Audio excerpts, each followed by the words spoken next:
Assalamualaikum warahmatullahi wabarakatuh. Perkenalkan, saya Agustin Syawalila bersama dengan anggota kelompok saya, yaitu ada Safira Latifah, Syafira Indah Wulandari, dan Tiffany Putri Maharani. Di sini kami ingin mempresentasikan materi yang ada di jurnal dan sudah kami ringkas di PPT, yaitu mengenai sistem endokrin.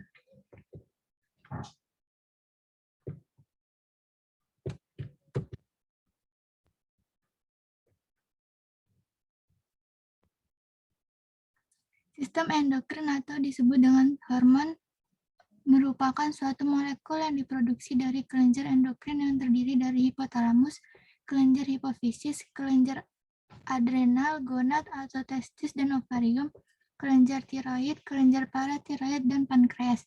Hormon ini memiliki fungsi untuk mengendalikan pertumbuhan dan perkembangan metabolisme pada tubuh. Nah, ini merupakan gambar dari pengaturan aktivitas pada hormon. Jadi ini merupakan gambar dari skema mekanisme umpan balik negatif yang fungsinya untuk mengontrol aktivitas sistem endokrin. Jadi cara kerjanya yaitu hipotalamus mengeluarkan hormon pelepas yang diangkut dan akan diedarkan melalui darah ke kelenjar hipofisis. Nah, setelah itu hormon akan menginduksi produksi dan sekresi hormon hipofisis yang akan diangkut oleh darah ke kelenjar target atau terdiri dari kelenjar adrenal dan gonad dan tiroid. Jadi dalam mekanisme umpan balik negatif ini hormon yang dilepaskan dari kelenjar target akan kembali ke hormon hipofisis dan lalu menekan pelepasan hormon dari kedua organ dan akan membuat sistem mati atau berhenti bekerja. Untuk mekanisme umpan balik negatif loop pendek, hormon hipofisis akan bertindak langsung kembali ke hipotalamus dan menghambat pelepasan hormon hipotalamus. Nah, ini merupakan gambar dari organ-organ penghasil hormon utama pada sistem endokrin. Yang pertama ada hipotalamus. Hipotalamus merupakan suatu wilayah kecil yang letaknya ada di dalam otak untuk mengontrol semua fungsi tubuh termasuk pola makan dan minum, fungsi seksual dan perilaku kita, kecepatan tekanan jantung dan darah, suhu tubuh, siklus bangun dan tidur, dan kondisi emosional manusia seperti rasa takut, sakit, marah, senang, dan bahagia. Hipotalamus juga berfungsi sebagai penghubung utama antara sistem saraf dan sistem endokrin, yaitu dengan hipotalamus menerima informasi dari pusat otak yang merespon berbagai sinyal lingkungan. Kemudian komunikasi yang terjadi antara area otak dengan hipotalamus tadi akan menyampaikan sebuah informasi yaitu tentang lingkungan internal yang melibatkan elektrotransmisi sinyal kimia melalui sebuah molekul neurotransmitter yang terdiri dari aspartate, dopamin, gamma asam aminobutirat, glutamate, norepinefrin, dan serotonin. Interaksi yang terjadi pada neurotransmitter dapat mengatur produksi dan pelepasan pada hormon hipotalamus. Hormon hipotalamus tersebut yaitu yang pertama ada hormon pelepas kortikotrin atau disingkat dengan CRH, yang kedua ada hormon pelepas gonadotropin yang disingkat dengan GnRH, yang ketiga ada hormon pelepas tirotropin atau yang disingkat dengan TRH, yang keempat ada hormon pelepas hormon pertumbuhan atau GHRH, yang kelima ada somatostatin, dan yang terakhir ada dopamin. Yang selanjutnya akan dilanjutkan oleh Tiffany Putri Maharani.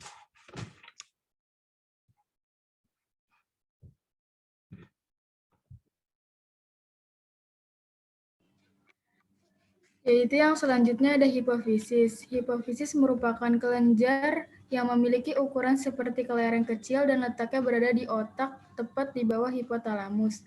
Kelenjar hipofisis dibagi menjadi dua bagian, yaitu hipofisis anterior dan hipofisis posterior. Hipofisis anterior dapat menghasilkan beberapa hormon penting yang dapat merangsang kelenjar, yaitu kelenjar adrenal, kelenjar gonad, dan kelenjar tiroid. Selanjutnya, hipofisis posterior.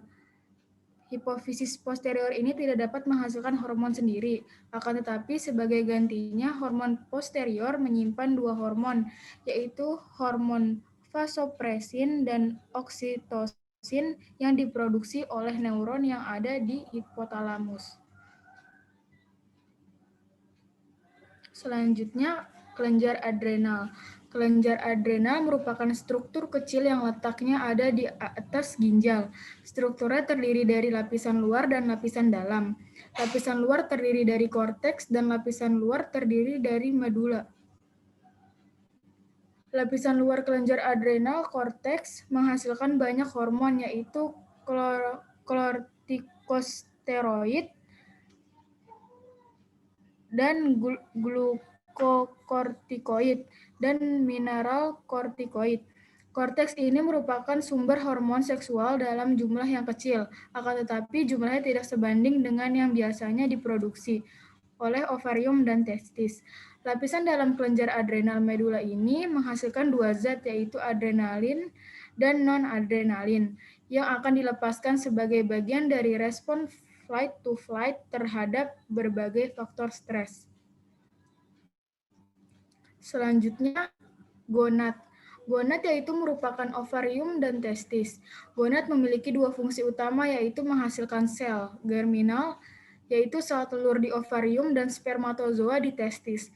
Kedua gonad tersebut akan mensintetis hormon seks, steroid, yang diperlukan untuk perkembangan dan fungsi reproduksi wanita dan pria, serta karakteristik seksual sekunder, yaitu perubahan rambut dari kecil hingga dewasa dan untuk kehamilan, persalinan, dan laktasi.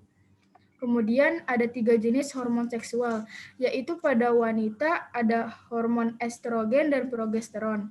Estrogen ini yang paling utama yaitu estradiol. Estrogen memiliki fungsi untuk mengatur perkembangan normal pada perilaku makan dan fungsi pada alat kelamin wanita dan payudara. Estrogen juga merangsang pertumbuhan pada rahim, payudara, dan vagina. Selain itu juga dapat mengatur siklus menstruasi, mengatur hormon pada saat hamil dan menyusui, dan menjaga libido wanita. Kemudian progesteron. Progesteron ini penyebab perubahan pada lapisan rahim dan juga membantu proses dalam persiapan kehamilan, serta bekerja sama dengan estrogen untuk merangsang perkembangannya dari kelenjar susu di payudara dalam persiapan laktasi. Kemudian androgen. Androgen berfungsi untuk merangsang perkembangan dan pertumbuhan pada saluran kelamin pria. Androgen yang paling utama yaitu testosteron. Selanjutnya dibacakan oleh Safira Latifah. Selanjutnya ada kelenjar tiroid. Kelenjar tiroid terdiri dari dua lobus, yaitu trakea, depan tenggorokan, dan laring di bawah kotak suara. Kelenjar tiroid menghasilkan dua hormon, yaitu tiroksin atau T4 dan triodotronin atau T3. Kedua hormon tersebut biasanya disebut dengan hormon tiroid. Kedua hormon tersebut berfungsi untuk meningkatkan metabolisme di seluruh tubuh, yaitu contohnya hormon tiroid merangsang produksi protein yang terlibat dalam menghasilkan rasa panas di dalam tubuh, dan hal tersebut sangat berguna untuk menjaga suhu pada cuaca yang dingin. Selanjutnya ada kelenjar paratiroid. Kelenjar paratiroid terdiri dari 4 hormon tubuh yang terletak di belakang kelenjar tiroid yang menghasilkan PTH. Hormon tersebut berfungsi untuk meningkatkan kadar kalsium dalam darah, membantu menjaga kualitas tulang, dan menjaga kualitas kalsium dengan cara membutuhkan berbagai fungsi pada tubuh seperti gerakan otot, muskel, dan transmisi sinyal di dalam sel. Secara khusus, PTH ini dapat menyebabkan proses reabsorpsi dari kalsium dan ekskresi lemak fosfor dalam urin. PTH juga membantu dalam proses pelepasan kalsium yang disimpan dari tulang dan melakukan reabsorpsi tulang, sehingga keduanya dapat meningkatkan kadar kalsium dalam darah. Selanjutnya, pankreas. Pankreas terletak di belakang perut dan berfungsi sebagai organ eksokrin karena sebagian besar sel yang ada di pankreas menghasilkan berbagai enzim pencernaan yang disekresikan ke dalam usus dan berfungsi sebagai organ endokrin karena sel yang ada di dalam pankreas menghasilkan dua hormon yaitu insulin dan glukagon yang nantinya akan dilepas ke dalam darah. Hormon pankreas itu ada insulin. Insulin ini diproduksi sel beta. Insulin bertujuan untuk menurunkan kadar glukosa darah. Insulin merupakan satu-satunya hormon yang dapat menurunkan gula darah dengan cara mengedarkan bentuk penyimpanan energi, glikogen, protein, dan lipid, dan menekan dan memecah nutrisi yang disimpan tersebut. Maka dari itu, target utama insulin yaitu penyimpanan energi seperti hati, otot, dan jaringan adiposa.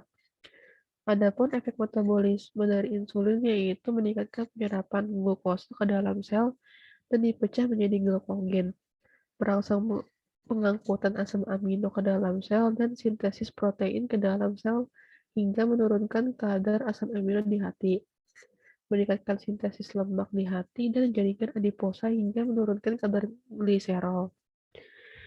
Yaitu selanjutnya ada hormon glukagon, yaitu merupakan hormon pengatur gula darah kedua yang ada di pankreas yang diproduksi di sel alfa. Glukagon dapat meningkatkan kadar glukosa karena dan sifatnya ini sangat berbalik dengan insulin. Selanjutnya akan dijelaskan oleh Syafira Indah Wulandari. Selanjutnya ada hormon kelenjar endokrin.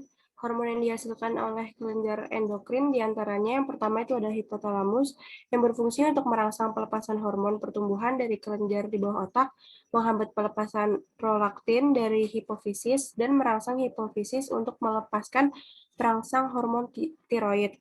Yang kedua ada kelenjar hipofisi anterior yang berfungsi untuk merangsang pelepasan hormon dari korteks adrenal pada wanita. Kelenjar hipofisis anterior berfungsi untuk merangsang produksi hormon seks atau estrogen di ovarium serta selama ovulasi. Sedangkan di pria berfungsi untuk merangsang produksi testosteron di testis. Yang ketiga ada kelenjar hipofisis posterior yang berfungsi untuk mengontrol kadar air dan elektrolit tubuh dan membantu proses kontraksi uterus selama persalinan dan mengaktifkan produksi susu pada wanita menyusui. Yang keempat ada korteks adrenal berfungsi untuk mengontrol metabolisme karbohidrat, protein, dan lipid, serta juga bisa membantu agar kita tidak stres dan juga membantu untuk mengontrol regulasi air dan elektrolit tubuh. Yang kelima ada testis yang berfungsi untuk merangsang perkembangan organ pada reproduksi pria untuk membantu memproduksi sperma dan anabolisme protein. Yang keenam ada ovarium, berfungsi untuk merangsang perkembangan pada organ reproduksi wanita dan membantu dalam mempersiapkan rahim untuk proses kehamilan dan kelenjar susu untuk laktasi.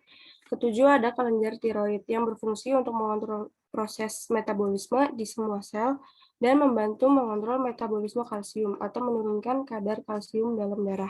Yang kedelapan ada kelenjar paratiroid yang berfungsi untuk membantu mengontrol metabolisme kalsium atau menaikkan kadar kalsium dalam darah.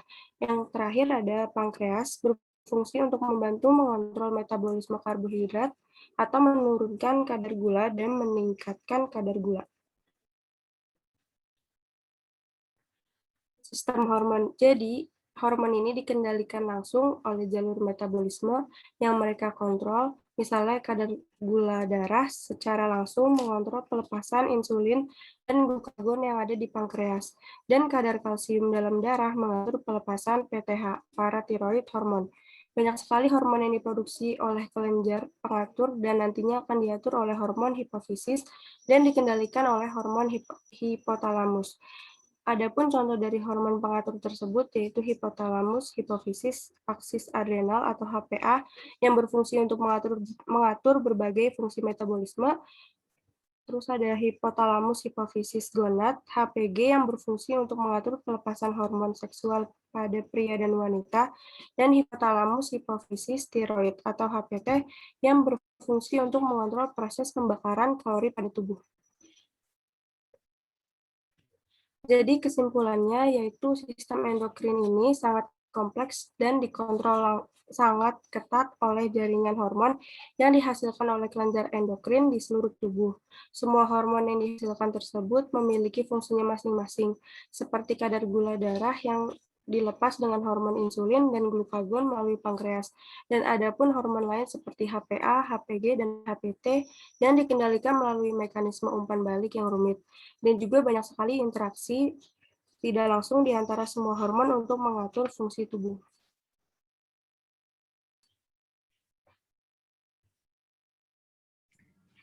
Jadi sekian presentasi dari kelompok kami. Kurang lebihnya mohon maaf. Wabillahi wa taufiq wal hidayah. Wassalamualaikum warahmatullahi wabarakatuh.